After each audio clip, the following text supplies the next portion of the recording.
La Constitution du 4 octobre 1958 a donné naissance à la Ve République.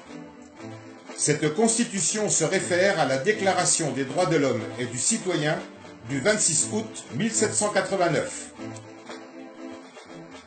Voici le texte intégral de la Constitution du 4 octobre 1958 en vigueur, à jour de la révision constitutionnelle du 23 juillet 2008.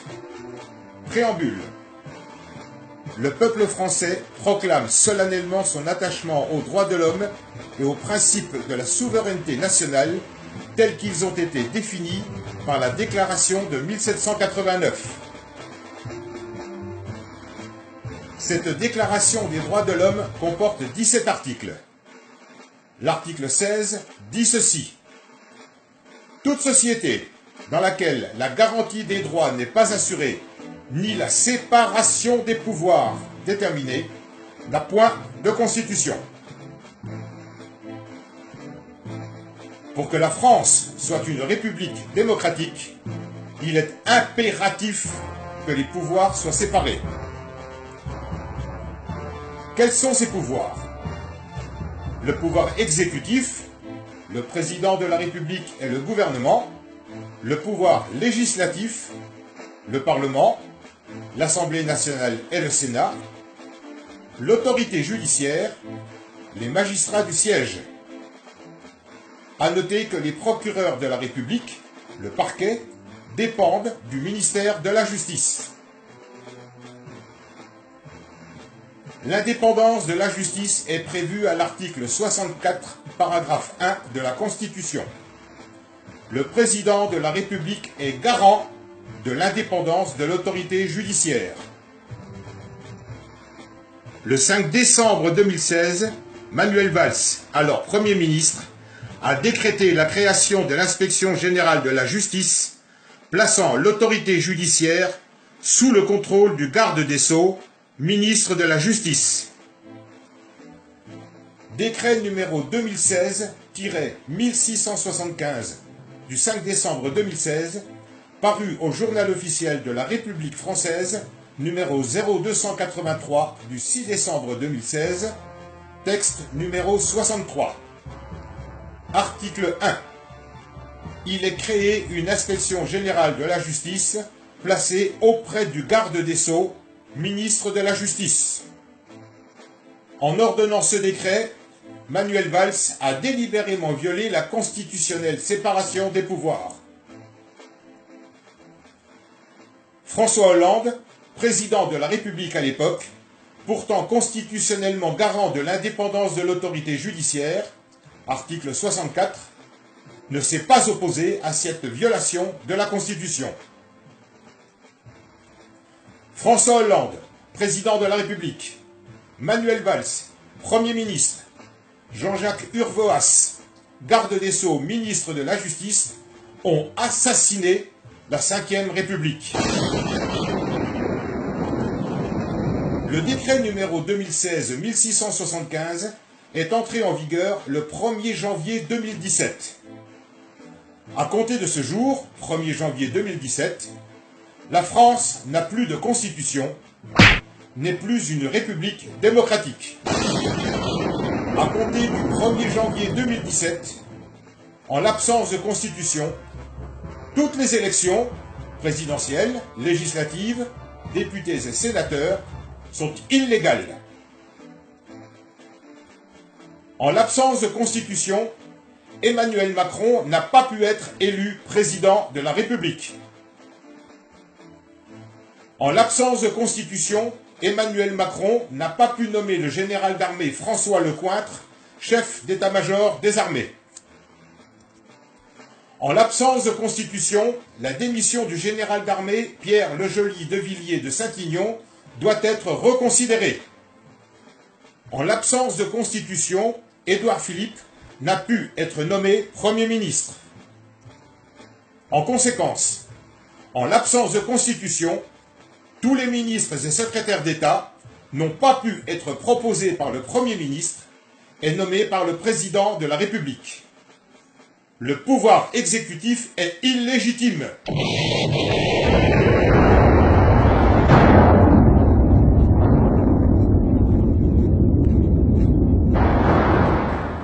l'absence de constitution, il n'a pu être procédé à l'élection législative du 18 juin 2017. Aucun des 577 députés n'est légitime. En l'absence de constitution, il n'a pu être procédé au renouvellement de la moitié du Sénat le 24 septembre 2017. Aucun des 171 sénateurs élus ou réélus n'est légitime. Quelles institutions étaient légales au 1er janvier 2017, même en l'absence de constitution, puisqu'existantes avant? Le président de la République, François Hollande, du 1er janvier au 7 mai 2017. Le gouvernement, Premier ministre, Bernard Cazeneuve, du 1er janvier au 7 mai 2017. L'Assemblée nationale, président Claude Barthelone, du 1er janvier au 18 juin 2017. Le Sénat, président Gérard Larcher, du 1er janvier au 24 septembre 2017, en ce qui concerne la moitié. Mais, à compter du 1er janvier 2017, aucune de ces institutions ne peut prendre de décision, loi, décret, ordonnance, organisation d'élections, etc. En l'absence de constitution, Emmanuel Macron n'a pu être élu président de la République le 7 mai 2017. Édouard Philippe n'a pu être nommé Premier ministre par Macron. L'élection des députés le 18 juin 2017 est illégale. Les 577 députés sont tous illégitimes. Le renouvellement de la moitié du Sénat le 24 septembre 2017 est illégal. Les 171 sénateurs élus ou réélus sont illégitimes. Reste la légale première moitié du Sénat, élue avant le 1er janvier 2017. Récapitulation. 1er janvier 2017, entrée en vigueur du décret violant la Constitution. 7 mai 2017, illégale élection de Macron. 15 mai 2017, illégale nomination de Philippe. 18 juin 2017, illégale élection des députés. 24 septembre 2017, illégal renouvellement de la moitié du Sénat. Que prévoyait la Constitution avant le 1er janvier 2017? Article 7 de la Constitution. En cas de vacance de la présidence de la République pour quelque cause que ce soit, ou d'empêchement constaté par le Conseil constitutionnel saisi par le gouvernement et statuant à la majorité absolue de ses membres, les fonctions de président de la République, à l'exception de celles prévues aux articles 11 et 12 ci-dessous, sont provisoirement exercées par le président du Sénat et, si celui-ci est à son tour empêché d'exercer ses fonctions, par le gouvernement. À noter qu'en l'absence de constitution, le Conseil constitutionnel n'existe plus. Quelle institution est toujours légale aujourd'hui, même si elle n'a plus de pouvoir? La moitié du Sénat, dont le mandat des sénateurs était à la moitié de leur terme. Qui était le président du Sénat le 31 décembre 2016? Gérard Larcher. Le jeudi 29 mars 2018 à 10h15, une délégation de patriotes, dont M. Alain Barnier, élu de la République, président de l'Association française d'engagement Sauvons notre pays, s'est rendu au Palais du Luxembourg, fermement décidé à rencontrer M. Gérard Larcher, sénateur des Yvelines, mais surtout président du Sénat.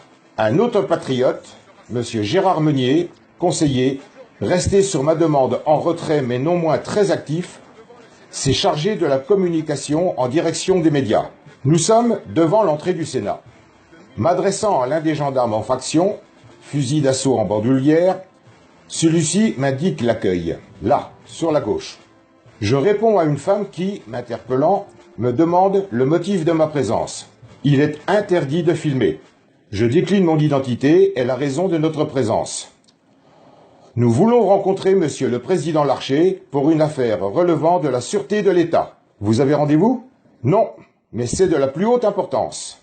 Mon interlocutrice me montre un téléphone.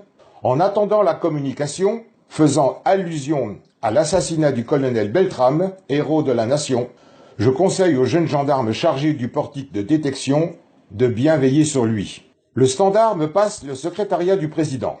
Bonjour, je m'appelle Serge Petit-Demange, président de Renaissance de la République française. Nous voulons rencontrer Monsieur le Président Larcher pour une affaire relevant de la sûreté de l'État. Vous avez rendez-vous? Faut-il être stupide pour poser ce genre de questions à ce moment-là? Non. L'importance de l'affaire dont nous voulons faire part à Monsieur Larcher se passe de l'obligation d'avoir rendez-vous. Alors, il faut que vous écriviez. Seconde stupidité de son raisonnement. Madame, c'est très important. Et nous avons fait plus de 700 km pour cela. Rien n'y fait. Inutile de faire un scandale, ça nous desservirait. Nous ressortons de l'accueil, mais je n'ai pas dit mon dernier mot. Loin s'en faut.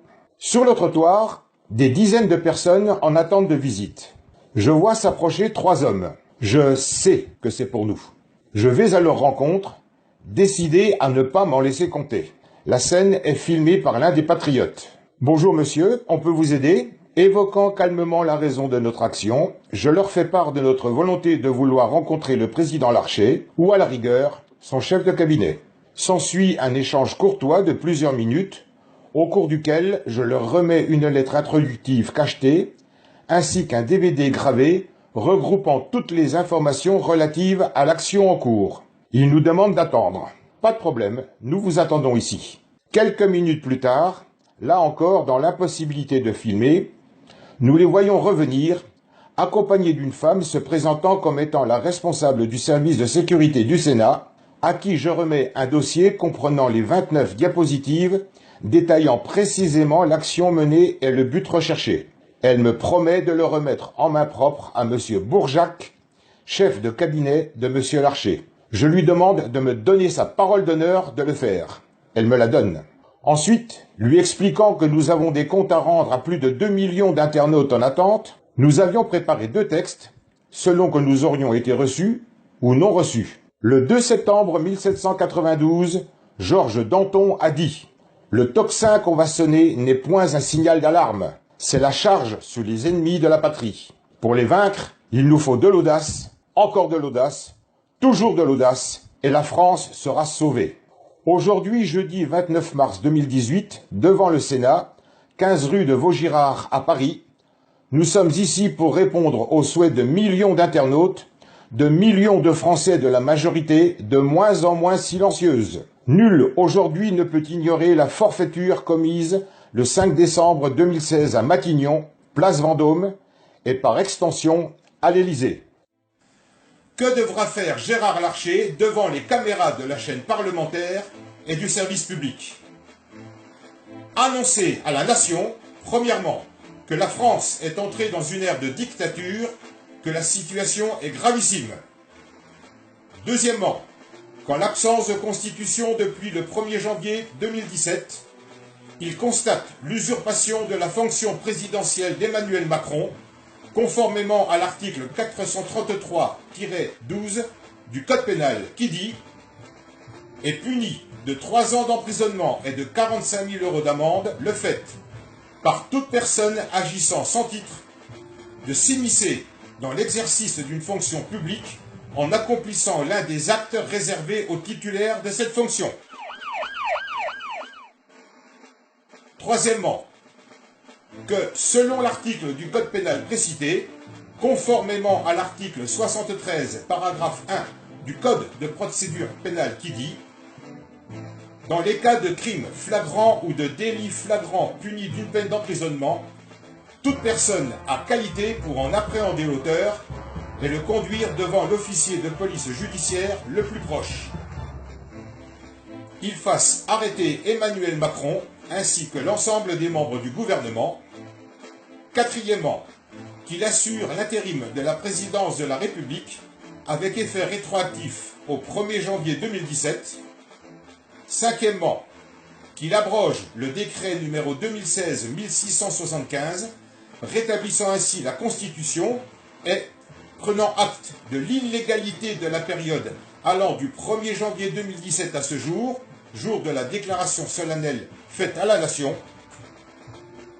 Sixièmement, qu'il déclare la nullité de l'élection présidentielle du 7 mai 2017, la nullité de l'élection des députés le 18 juin 2017, la nullité de l'élection pour le renouvellement de la moitié du Sénat le 24 septembre 2017. Septièmement, qu'il organise la constitutionnelle élection présidentielle, lui-même pouvant proposer sa candidature. Le peuple de France aspire à recouvrer sa souveraineté, bafouée depuis plus de 4 décennies.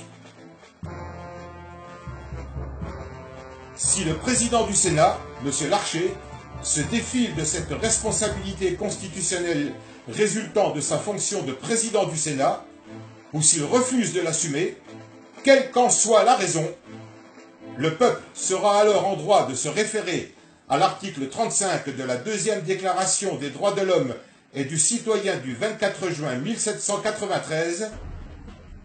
Quand le gouvernement viole les droits du peuple, l'insurrection est, pour le peuple et pour chaque portion du peuple, le plus sacré des droits et le plus indispensable des devoirs.